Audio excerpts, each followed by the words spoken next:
પિતાનો આભાર માનીએ છીએ। આજથી આપણે ખ્રિસ્તી સેવા મહિલા સંઘ દ્વારા આયોજિત ખ્રિસ્તી ગુરુજીવન સપ્તાહની ઉજવણી કરી રહ્યા છે અને રાણીપુર મહિલા સંઘ તરફથી આજે આપણે એની ઉજવણીની શરૂઆત કરી છે। કદાચ આપણી રાણીપુરની જ પહેલ છે, હજુ બીજા વિભાગોમાં ક્યાંય આ ગુરુજીવન સપ્તાહની શરૂઆત કરવામાં આવી નથી। ઈશ્વર પિતાનો આભાર માનું છું। આ પહેલા દિવસે જ ઈશ્વરે મને વચનો આપવાને માટે તક પૂરી પાડી। એને માટે જે પત્રિકા તમારી બધાની પાસે આવી છે, ખ્રિસ્તી ગુરુજીવન સપ્તાહ 2025, જેનો મુદ્રાલેખ છે કે હું તો દ્રાક્ષાવેલો છું ને તમે ડાળીઓ છો, જે મારામાં રહે છે અને હું તેનામાં રહું છું। યોહાન 15:5 અને એનું આધાર વચન છે, તમે જઈને ફળ આપો અને તમારા ફળ કાયમ રહે, જેથી તમે મારે નામે જે કંઈ બાપની પાસે માંગો તે તમને તે આપે। યોહાન 15:16। આ જે મુદ્રાલેખ છે અને આધાર વચન છે એ ગુજરાત ડાયોસીસ મહિલા સંગતના પ્રમુખ બેન શ્રી રેવરન્ડ સ્મિતા ગામિતીબેને પસંદ કર્યું હતું અને આ પત્રિકા જે ખ્રિસ્તી ગુરુજીવન સપ્તાહના કન્વીનર જેનિફર બેન છે, એમણે અને બેને અને હું પણ સાથે હતી, એ લોકોએ ઈશ્વરે અમને આ અવસર આપ્યો કે આ પત્રિકાને અમે તૈયાર કરી શક્યા બહુ પ્રાર્થના સાથે। એને માટે ઈશ્વર પિતાનો આભાર માનીએ છીએ અને ઈશ્વર પિતાના નામની સ્તુતિ કરીએ છીએ। પ્રભુનો બહુ આભાર માનું છું કે ઈશ્વરે જે વચનો આજે મને આપવાને માટે તક આપી છે। આજનો વિષય છે ઈશ્વરના પ્રેમમાં ચાલનાર કુટુંબ અને આપણે જે શાસ્ત્ર પાઠ વાંચ્યો પહેલો કોરિન્થીઓને પત્ર એનો 13મો અધ્યાય। કેટલાને મોડે છે કોઈને મોડે? સન્ડે સ્કૂલમાં મોડે કરાવે છે નહીં? અને બહુ જ સરસ અધ્યાય છે પ્રેમનો, જેમાં પ્રેમની બહુ ઊંડાણપૂર્વક નોંધ કરવામાં આવી છે અને હું માનું છું કે આપણે બધાને મોડે હોવો જોઈએ। આપણે પ્રાર્થના કરીએ।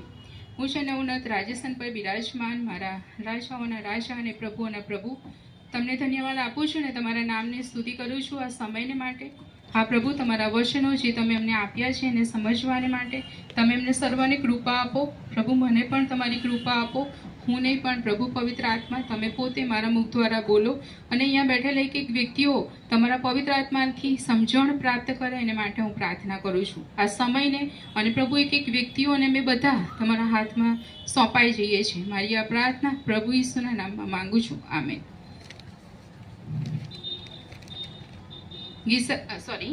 કોરિન્થીઓને પહેલો પત્ર અને 13મો અધ્યાય અને 1 થી 13 કલમ, એની દરેક કલમમાં પ્રેમ વિશેની વાત કરવામાં આવી છે। જો આપણે પહેલી કલમમાં જોઈએ તો ત્યાં લખવામાં આવ્યું છે કે જો કે હું માણસોની તથા દૂતોની પણ ભાષાઓ બોલું, પણ મારામાં પ્રીતિ ન હોય તો રણકાર કરનાર પિત્તળ કે ઝમકાર કરનાર ઝાંઝના જેવો હું થયો છું। અહીંયા માણસો અને દૂતોની ભાષા એ શબ્દો પાઉલ વાપરે છે અને પાઉલ અહીંયા જે આ બે પ્રકારની વાણીનો ઉલ્લેખ કરે છે એમાં એ માણસોની આપણે વ્યક્તિઓ તરીકે અથવા તો માણસ તરીકે બહુ સારી ભાષાઓ બોલી શકતા હોઈએ છીએ નહીં? જેમ જેમ તમે એજ્યુકેટેડ થાવ એમ તમારી પાસે ભાષાઓ વધારે એને શું કહેવાય હાઈલી જે લેંગ્વેજ હોય એ રીતે આપણે યુઝ કરતા હોઈએ છીએ અને એને એવું કહેવાય વાકછટાયુક્ત અથવા તો જોરદાર વાણી એનો એ રીતે આપણે બોલતા હોઈએ છીએ। પણ એવી બાબતો એટલે એ ભાષા તમને આવડતી હોય તો તમે હોશિયાર છો કે તો તમે જ્ઞાની છો એવો એનો મતલબ થતો નથી। એ બાબત અહીંયા આપણે જોઈશું। અને માણસોની ભાષા અને જે અન્ય ભાષાઓની પણ અહીંયા વાત કરવામાં આવી છે, તો જે અન્ય ભાષાઓ છે એટલે કે દૂતોની ભાષા એની વાત કરવામાં આવી છે। જો તમે પહેલો કોરિન્થીઓનો 12મો અધ્યાય અને 10મી કલમ જોશો તો ત્યાં લખવામાં આવ્યું છે અને એનો પહેલો કોરિન્થીઓનો 14મો અધ્યાય અને 18મી કલમમાં પણ ત્યાં લખવામાં આવ્યું છે। બહુ બધા રેફરન્સ છે, આપણે બધા રેફરન્સ જોતા નથી પણ તમે એ નોંધી શકો છો અને જોઈ શકો છો કે પ્રેમ વિના માણસોની ભાષા અને દૂતોની ભાષા એ માત્ર ઘોંઘાટ બની જાય છે। આ બધું જ જ્ઞાન તમારી પાસે હોય, ભાષાઓનું જ્ઞાન વધારે સરસ તમે બોલી શકતા હોય ને દૂતોની ભાષા, પણ જો તમારામાં આ બધું હોવા છતાં જો પ્રેમ નથી, પ્રેમની ઉણપ છે, તો એ બધું નકામું છે। એ નકામો ઘોંઘાટ છે ને બધું વ્યર્થ છે, મૂલ્યહીન છે એવું અહીંયા જણાવવામાં આવ્યું છે। અને બીજી કલમમાં આપણે જોઈએ તો ત્યાં લખવામાં આવ્યું છે કે જો કે મને પ્રબોધ કરવાનું દાન હોય અને હું સર્વ મર્મો તથા સર્વ વિદ્યા જાણતો હોઉં અને જો હું પર્વતોને પણ ખસેડી શકું એવો મને પૂરો વિશ્વાસ હોય, પણ મારામાં પ્રીતિ ન હોય તો હું કંઈ નથી। આ કલમમાં પાઉલ એ પવિત્ર આત્માના જે 3 કૃપાદાન છે એમના વિશેની વાત કરે છે કે જે તમને પ્રબોધ કરવાનું અથવા તો સર્વ વિદ્યા જાણવાનું અથવા તો વિશ્વાસના જે કૃપાદાનો ઈશ્વર તમને આપે છે એની વાત કરે છે. અને એનું જે 13મો અધ્યાય 8 થી 10 કલમમાં આપણે જોઈએ તો ત્યાં પણ એને વર્ણવવામાં આવ્યા છે કે જો આપણને આ 3 પ્રકારના કૃપાદાનો પૂરેપૂરા મળેલા હોય અને આપણે સર્વ પ્રકારના મર્મ જાણતા હોઈએ, જાણી શકીએ છીએ પણ અને આપણે પર્વતોને પણ ખસેડી શકીએ. માર્કની લખેલી સુવાર્તા 11મો અધ્યાય અને 22મી 23મી કલમ આપણને બધાને ખબર છે ને, એ વિશ્વાસ, પર્વતોને ખસેડી શકવાનો વિશ્વાસ, તો પણ એ પણ હોય આપણામાં, પણ આપણી પાસે પ્રેમ ના હોય તો એ વિશ્વાસ પણ નકામો છે. અને પ્રેમ વિના આ જે કૃપાદાનો છે, પ્રબોધ કરવાનું, સર્વવિદ્યા જાણવાનું અને વિશ્વાસના કૃપાદાનની, એ નકામું છે એવું પાઉલ અહીંયા જણાવે છે. ત્યારબાદ 3જી કલમમાં કે જો કે હું કંગાલોનું પોષણ કરવા સારું મારી સર્વ સંપત્તિ આપી દઉં અને જો હું મારું શરીર અગ્નિને સોંપું પણ મારામાં પ્રીતિ ન હોય તો મને કશો લાભ નથી. પ્રેમ વિના આપણે જે ધાર્મિક કાર્યો કરીએ છીએ, આપણે ચર્ચમાં જઈએ છીએ, દર રવિવારે મિટિંગોમાં આવીએ છીએ રેગ્યુલર, અને કદાચ રોજ બાઇબલ વાંચીએ છીએ, પ્રાર્થના કરીએ છીએ, આપણે બીજા વિધર્મીઓની જેમ આપણે પણ બધા જ ધાર્મિક કાર્યો કરીએ છીએ, પણ મારામાં પ્રેમ નથી તો આપણા ધાર્મિક કાર્યો એ નકામા છે, કશો જ લાભ નથી. બીજાના ધર્મની આપણે બીજાના ધર્મ વિશે કે એ લોકોના ધાર્મિક કાર્યો બહુ બધા છે નહીં, સવારમાં ઉઠીને એ પૂજા કરે છે ને એમના જે રીત રિવાજો હોય છે, જે એમના રિચ્યુઅલ્સ છે એને એ લોકો બહુ કન્ટિન્યુ ફોલો કરે છે. કદાચ આપણે તો ના પણ ફોલો કરતા હોઈએ નહીં, આપણે એક દિવસ બાઇબલ વાંચવાનું ભૂલી જઈએ અથવા આપણી પાસે સમય ના હોય તો આપણે એમાં ગેપ લઈ લઈએ છીએ. પણ જે વિધર્મી લોકો છે એ બહુ જ એમાં દ્રઢ હોય છે, એ લોકો એને ફોલો કરતા જ હોય છે.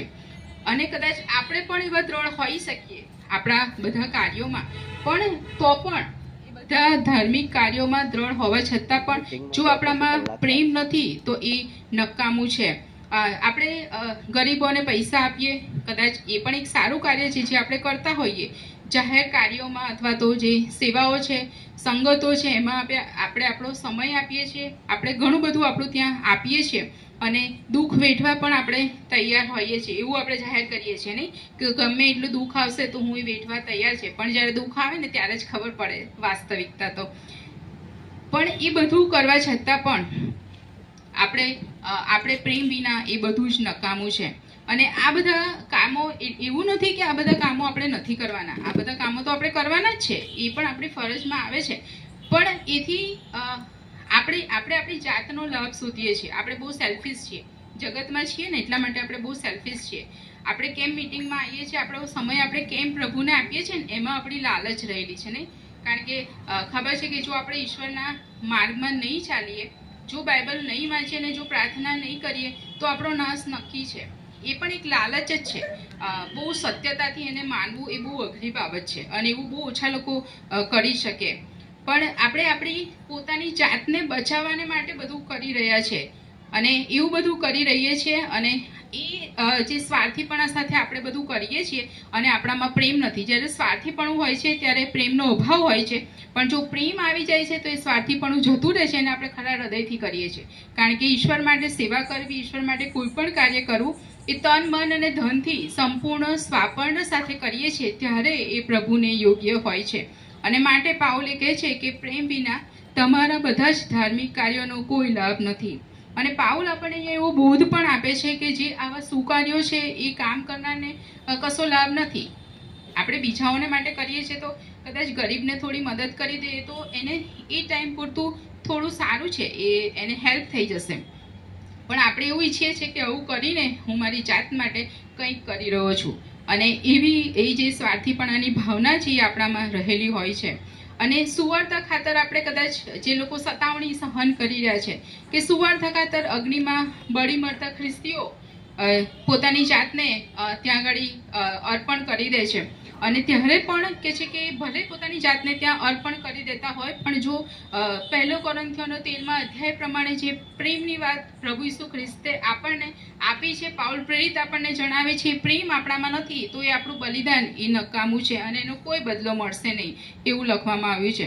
4થી કલમમાં લખ્યું છે, પ્રીતિ સહનશીલ તથા પરોપકારી છે, પ્રીતિ અદેખાઈ કરતી નથી, પ્રીતિ આપફળાઈ કરતી નથી, ફૂલાઈ જતી નથી, અને 4 થી 7મી કલમમાં અયોગ્ય રીતે વર્તી નથી, પોતાનું જ હિત જોતી નથી, ખીજવાતી નથી, અપકારને લેખવતી નથી, અન્યાયમાં હરખાતી નથી પણ સત્યમાં હરખાય છે, સઘળું ખમે છે, સઘળું ખરું માને છે, સઘળાની આશા રાખે છે, સઘળું સહન કરે છે.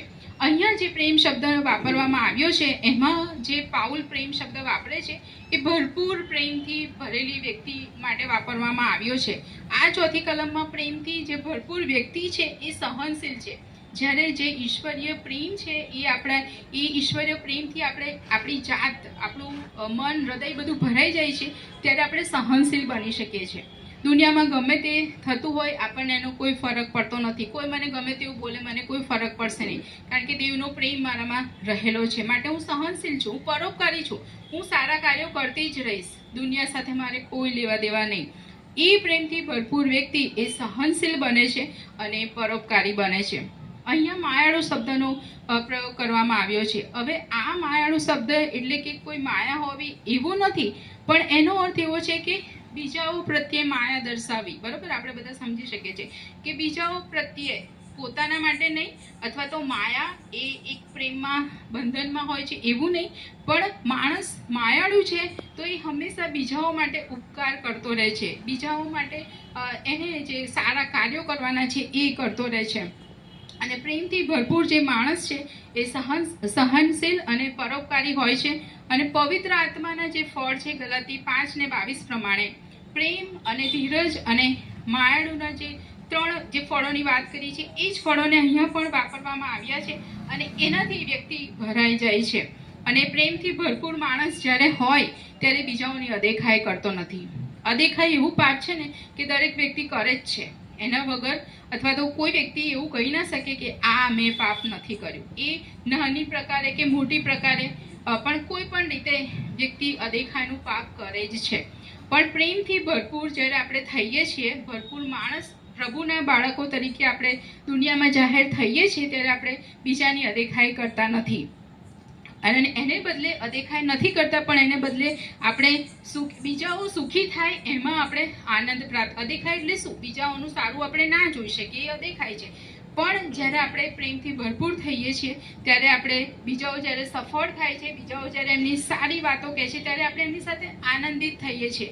એટલે કે આપણે અદેખાઈ કરતા નથી અને પ્રભુમાં આપણે પ્રભુનો મહિમા કરીએ છીએ આવું બધું કરીને. લૂકની લખેલી સુવાર્તા એનો 15મો અધ્યાય અને 25 થી 32 કલમ તમે જોઈ શકો છો. તેમાં આ રેફરન્સીસ જોવા મળશે તમને. પછી પ્રેમથી ભરપૂર માણસ જે છે, પ્રેમથી ભરપૂર વ્યક્તિ છે, એ આપવડાઈ પણ કરતો નથી અને એને એ ફૂલાઈ જતો નથી. નહીં, કશું આપણને થાય અથવા તો કોઈ પ્રમોશન મળે તો તમે વ્યક્તિ તરીકે આપણામાં માનવીય સ્વભાવ છે કે આપણે ફૂલાઈ જઈએ. પણ જે પ્રેમથી ભરપૂર માણસ હોય છે એ નમ્ર હોય છે, એ આપવડાઈ કરતો નથી, એ ફૂલાઈ જતો નથી, પણ એને બદલે નમ્ર રહે છે. એ માન ઈશ્વરે એને આપ્યું છે, બરાબર, એ માનને એ સ્વીકારી લે છે, પણ એ મનમાં એવી આપવડાઈ કરતો નથી કે ઓહો મને આવું મળ્યું. એ આપવડાઈ પણ પ્રેમથી ભરપૂર વ્યક્તિ કરતો નથી, પણ એ બીજાઓને એ દ્વારા ઈશ્વરને મહિમા આપે છે અને એના જીવન દ્વારા એ બીજાઓને પણ પ્રભુને આગળ લાવવાને માટે મદદરૂપ થાય છે. પછી પ્રેમથી ભરપૂર જે માણસ છે એ અયોગ્ય રીતે વર્તો નથી. અયોગ્ય રીતે ના વર્તવું એટલે પાપ ના કરવું, કોઈ પણ પ્રકારનું, નાનું કે મોટું, એ કોઈ પણ પ્રકારનું પાપ ના કરવું એટલે કે અયોગ્ય રીતે વર્તો નથી. પણ તેનું જે વર્તન હોય છે એ હંમેશા સૌજન્યપૂર્વક અને બીજાને પસંદ પડે એવું નહીં. બીજા આપણી સાથે તોછડાઈ ભર્યું વર્તન કરે તો આપણને ગમતું નથી અને માટે જ આપણને નથી ગમતું તો આપણે બીજા સાથે કરીએ તો એને કેવી રીતે ગમશે? એટલા માટે પ્રેમથી ભરપૂર વ્યક્તિ અયોગ્ય રીતે વર્તતો નથી. અને પ્રેમથી ભરપૂર જે માણસ હોય છે એ પોતાનું જ હિત જોતો નથી, એટલે કે પોતાનો ફાયદો, મારો ફાયદો થાય, હું આમ કરીશ તો મારો આ ફાયદો, પેલો ફાયદો, એ પોતાનું જ હિત જોતો નથી, પણ એ બીજાઓનું પણ હિત જોવે છે. એ બીજાઓ વિશે પણ વિચાર કરે છે. મારી પાસે 10 રૂપિયા છે તો જેની પાસે કશું જ નથી એને હું મારામાંથી થોડું આપીશ. આપણે પૂરેપૂરું નથી આપવાનું કહેતા, પણ થોડું હું એને આપીશ, એટલે બીજાઓને આપણે મદદરૂપ થઈએ છીએ કે જેને જરૂર છે. અને એ રીતે પ્રેમથી ભરપૂર વ્યક્તિ એ પોતાનું હિત જોતો નથી અને એ ભલાઈના કામો કરે છે. ભલાઈ એ પણ પવિત્ર આત્માનું ફળ છે અને એ કામ એ કરે છે. 1 કોરિન્થી 10મો અધ્યાય અને 24મી કલમમાં નોંધવામાં આવ્યું છે અને 33મી કલમમાં પણ નોંધવામાં આવ્યું છે. પછી પ્રેમથી ભરપૂર માણસ એ ખીજવાતો નથી. ખીચવાઈ જવું એ માનવીય સ્વભાવ છે નહીં. નાની નાની વાતોમાં અથવા તો આપણે જે ચાહતા હોય ના બને અથવા તો એવું કંઈ બની જાય એ સ્વાભાવિક છે. પણ પ્રેમથી ભરપૂર આપણે જ્યારે થઈ ગઈએ છીએ ત્યારે એ ખીજવાતો નથી. એટલે કે બીજા કોઈને દુઃખ પહોંચાડતો નથી, એ બીજા કોઈને નિરાશ કરતો નથી, એ બીજા કોઈને હતાશ કરતો નથી, અને એવી રીતે એ પ્રભુના માર્ગમાં આગળ વધે છે.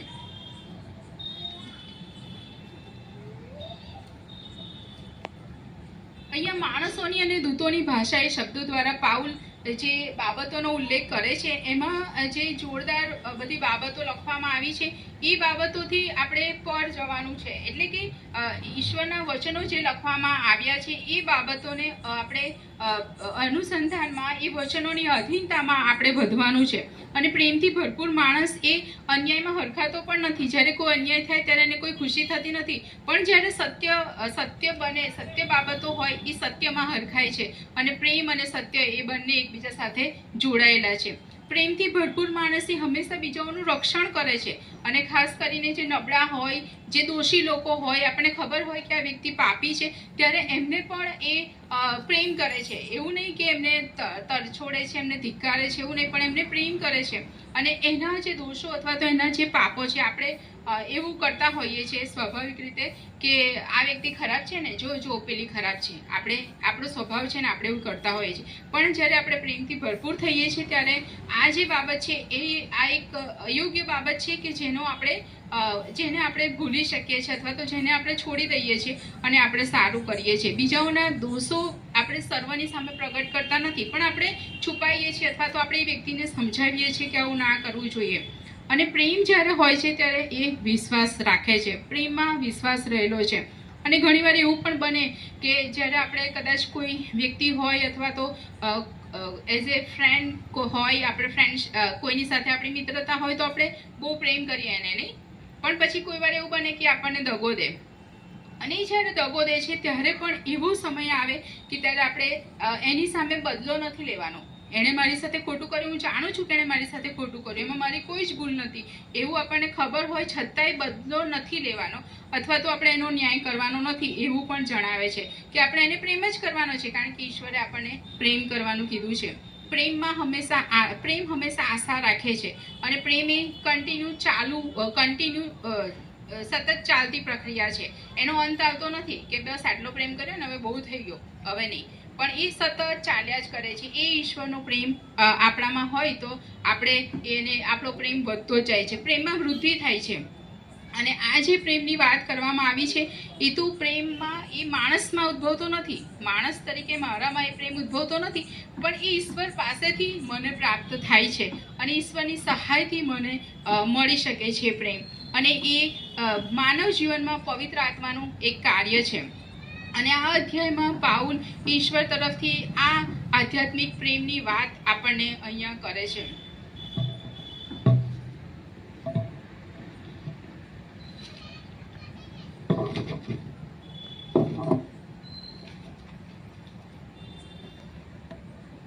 પછી આગળની કલમોમાં જોઈએ આપણે 8મી કલમથી આગળ.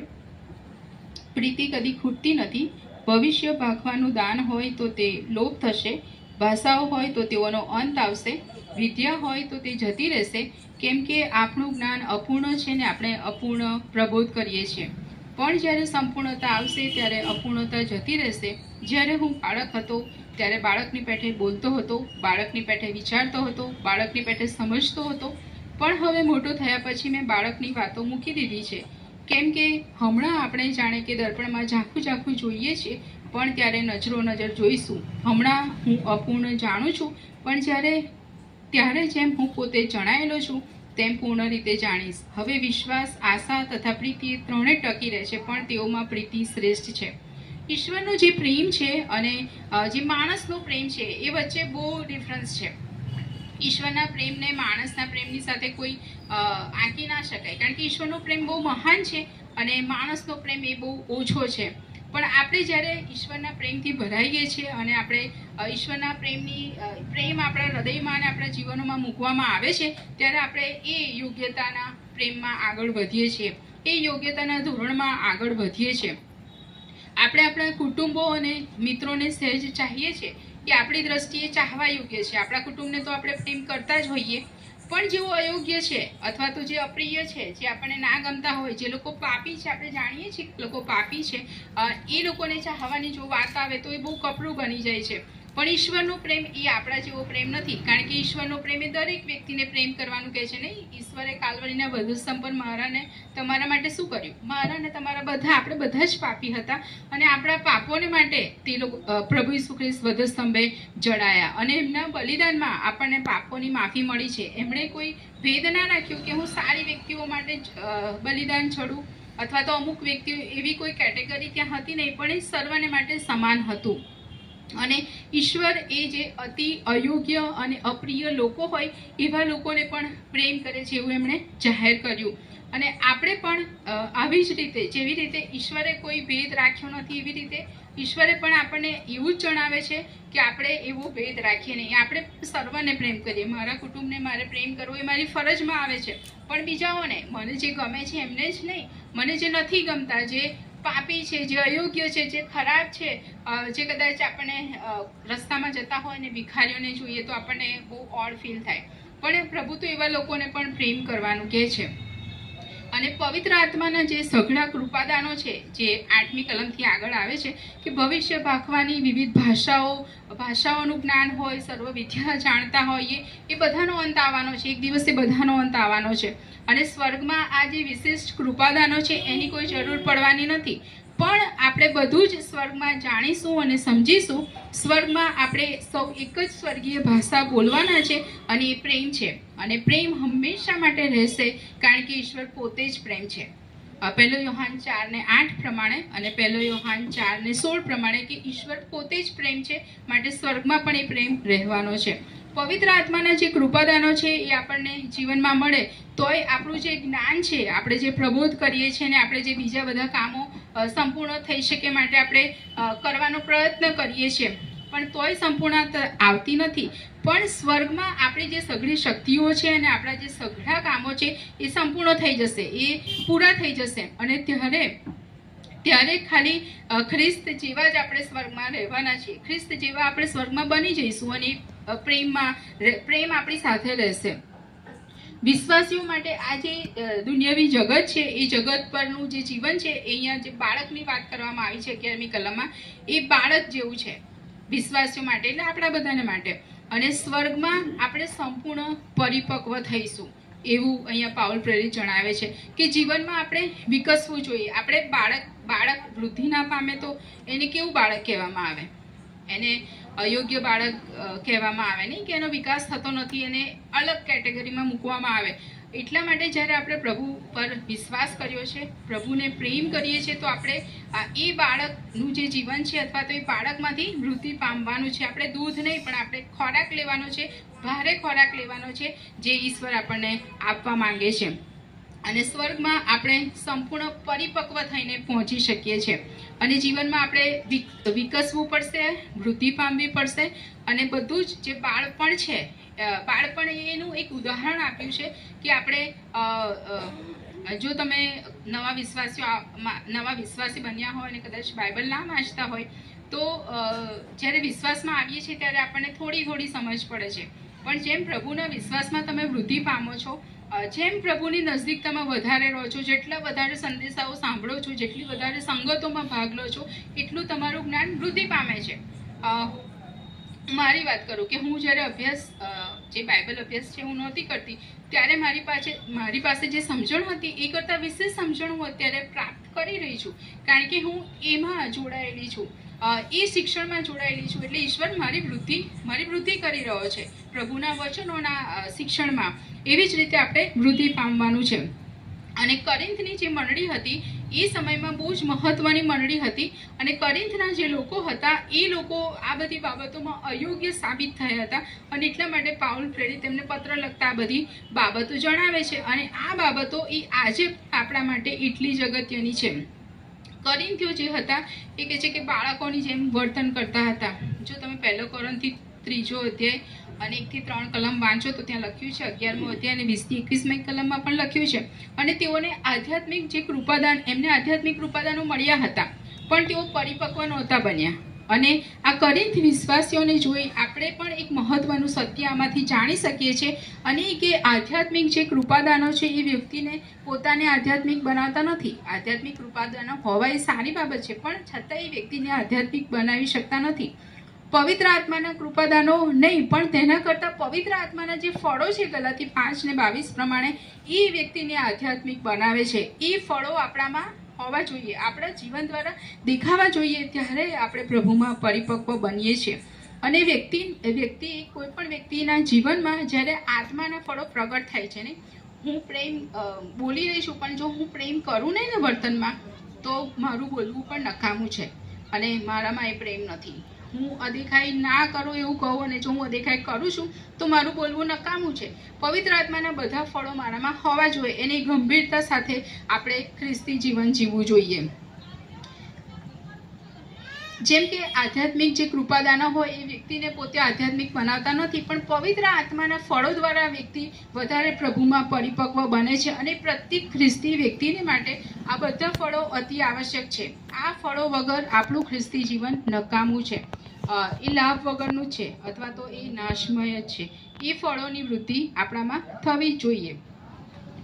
અને આત્માના ફળો એ દરેક વ્યક્તિઓ માટે સરખા છે. હું અહીંયાથી મેસેજ આપું છું એટલે મારે જ એને અનુસરવાના ને મારે પાડવાના એવું નથી. અહીંયા એવું લખ્યું છે કે બધાને માટે સરખા છે.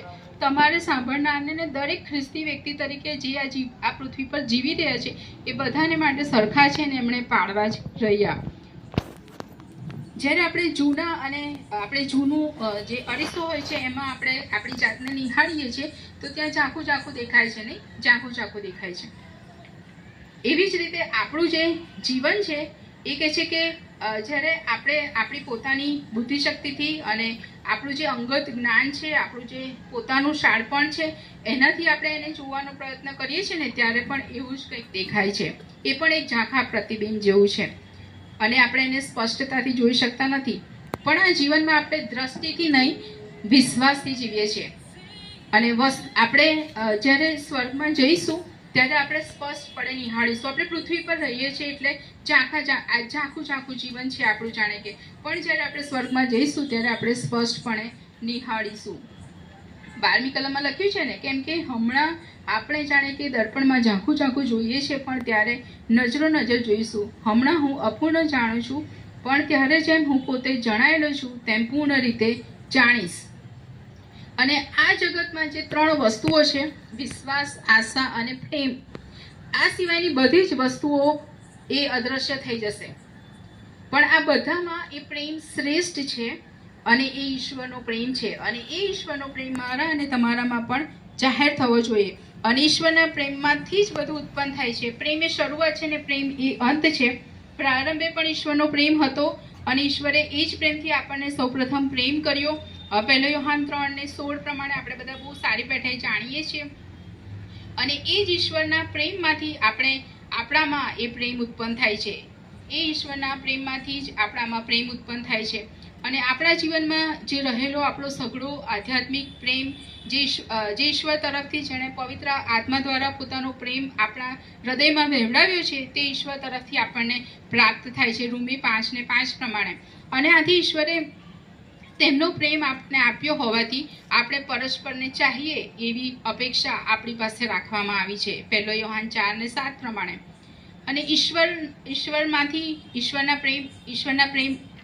પ્રેમમાંથી જન્મે છે આપણો વિશ્વાસ. જ્યારે આપણે પ્રેમ કરીએ છીએ ત્યારે આપણો વિશ્વાસની ત્યાં શરૂઆત થાય છે. અને ઈશ્વર દ્વારા જ આપણે પ્રથમ પસંદગી પામ્યા હતા અને વિશ્વાસનું આપણને તેડું આપવામાં આવ્યું હતું. અને ઈશ્વરના પ્રેમમાંથી જ જન્મે છે આપણી આશા. ત્યાં વિશ્વાસ બાદ આશાની વાત આવે છે અને ઈશ્વરના પ્રેમમાંથી જન્મે છે. આપણે શેની આશા રાખીએ છીએ? આપણે બધા તારણની આશા રાખીએ છીએ, નહીં? સનાતન જીવનની આશા રાખીએ છીએ, અનંતકાળના જીવનની આશા રાખીએ છીએ, સ્વર્ગની આશા રાખીએ છીએ. અને એક દિવસ આપણે આપણા જે સ્વર્ગીય પિતા છે એમને મોઢામોઢ જોવાની અને તેમના પ્રેમમાં હંમેશા રહેવાની આપણે આશા રાખીએ છીએ. અને સ્વર્ગમાં બધું જ કશું જ નહીં હોય જે દુનિયા પર આપણી સાથે છે. આપણું ઘર, આપણું કુટુંબ, આપણી સંપત્તિ, આપણી આધ્યાત્મિકતા, આપણી કોઈ સારી કરણીઓ કે કશું જ નહીં હોય. પણ પ્રભુના પાઉલ પ્રેરિત અહીંયા જણાવે છે કે સ્વર્ગમાં હશે એકમાત્ર પ્રેમ. એ જ વસ્તુ આપણે પ્રેમ જ એક બાબત છે કે જે સ્વર્ગમાં આપણી સાથે નહીં, જેનો શરૂઆત છે એનો જે શરૂઆતથી છે એનો જ અંત, એ જ આપણી સાથે અંત સુધી રહેવાનું છે. અને કારણ કે ત્યારે વિશ્વાસ અને આશાની પણ સહેજ બી જરૂર નહીં હોય. સ્વર્ગમાં એકવાર પહોંચી જઈશું પછી વિશ્વાસ ને આશાની કોઈ જરૂર નહીં હોય. ત્યારે આપણી સાથે પ્રેમ જ હશે. અને પ્રેમમાં રહીને પાઉલ પ્રેરિત જે પ્રમાણે અહીંયા લખાય છે, જો તમે આનો 13મો અધ્યાયની એની એક એક કલમને બહુ ધ્યાનથી અને ઈશ્વરની સહાયથી વાંચો તો પ્રભુ પવિત્ર આત્મા તમને સમજણ પૂરી પાડશે કે એનું જે ગૂઢ રહસ્ય શું છે, પ્રેમનું શું રહસ્ય છે. અને ઈશ્વર આપણને પણ એ જણાવશે કે પ્રેમમાં હું ક્યાં છું, બરાબર. હું મારી જાતને પ્રેમમાં કઈ કેટેગરીમાં મૂકી શકું છું, ફર્સ્ટ, સેકન્ડ, થર્ડ કે વોટ એવર આપણે વિચારીએ કે હું એને કઈ કેટેગરીમાં મૂકી શકું છું.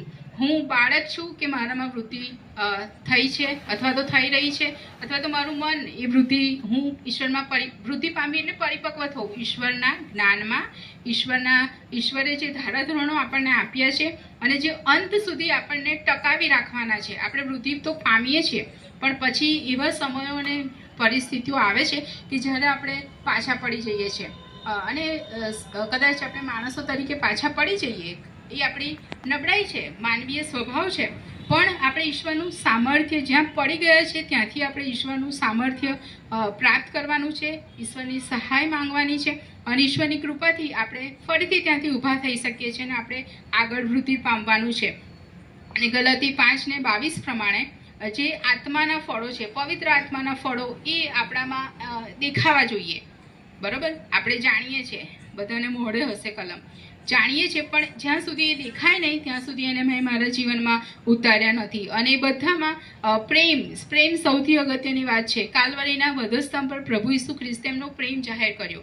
એ આપણને પ્રેમ કરતા હતા, એટલા માટે એમણે આપણા માટે, આપણા પાપોને માટે બલિદાન આપ્યું. એ પણ એમના માટે બહુ ભયંકર વેદના હતી, ભયંકર બાબત હતી. કદાચ ના થઈ શકે માનવી તરીકે, પણ એમણે સહન કર્યું કારણ કે ઈશ્વરની યોજના હતી અને ઈશ્વરની યોજનાને એમણે પૂરી થવા દીધી. અને માટે ઈશ્વરે આપણા માટે પણ આ પૃથ્વી પર યોજના રાખી છે. યોજનામાં આપણને મૂક્યા છે કે હું મારા જીવન દ્વારા પ્રભુ ઈસુનો કેવી રીતે મહિમા કરું છું, મારા જીવન દ્વારા એ બધા કાર્યો થાય છે કે નહીં, અથવા તો મારા જીવન દ્વારા પ્રભુનો પ્રેમ દેખાય છે કે નહીં, મારા જીવન દ્વારા હું બીજાઓને સુવાર્તા આપું છું કે નહીં, એ બધું જ થવું જરૂરી છે. પ્રભુ આ વચનો સમજવાને માટે કૃપા આપે. આ સમયને માટે હું આભાર માનું છું કે મહિલા સંગતમાંથી